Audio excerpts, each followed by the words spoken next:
ప్రభుత్వాలు phone tapping చేయడం అనేది సహజంగా జరుగుతుంటుంది. స్టిల్ నౌ ఇప్పుడు కూడా ఫోన్లు ట్యాప్ అవుతూనే ఉంటాయి. అయితే హ్మ్. ఇందులో 3 రకాలు ఉన్నాయి. నెంబర్ 1 ఫోన్ ట్యాపింగ్ వచ్చేటప్పటికి చట్టబద్ధంగా దర్యాప్తు సంస్థల్లో ఎస్పీ స్థాయి అధికారి ఎవరు ఫోన్ ట్యాప్ చేయాలన్నటువంటి దాని మీద సంతకం పెట్టాలి.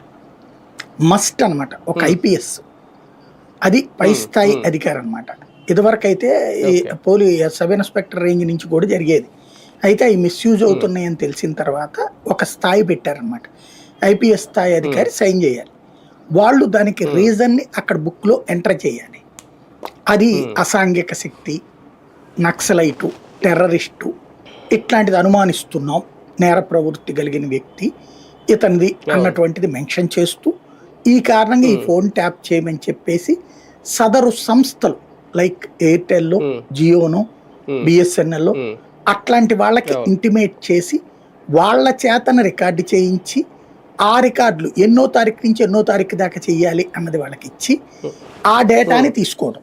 ఇది ఒక హ్మ్. తరహా ఫోన్ ట్యాపింగ్ ప్రొసీజర్ ఉంటది.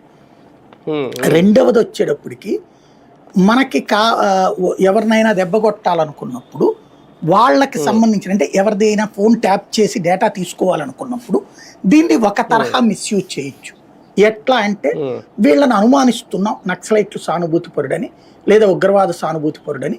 కాబట్టి మేము ఇతన్ని కూడా మా ఎఫ్ఐఆర్‌లో మెన్షన్ చేసుకొనున్నాం. మా కేసులో అనుమానిస్తున్నాం.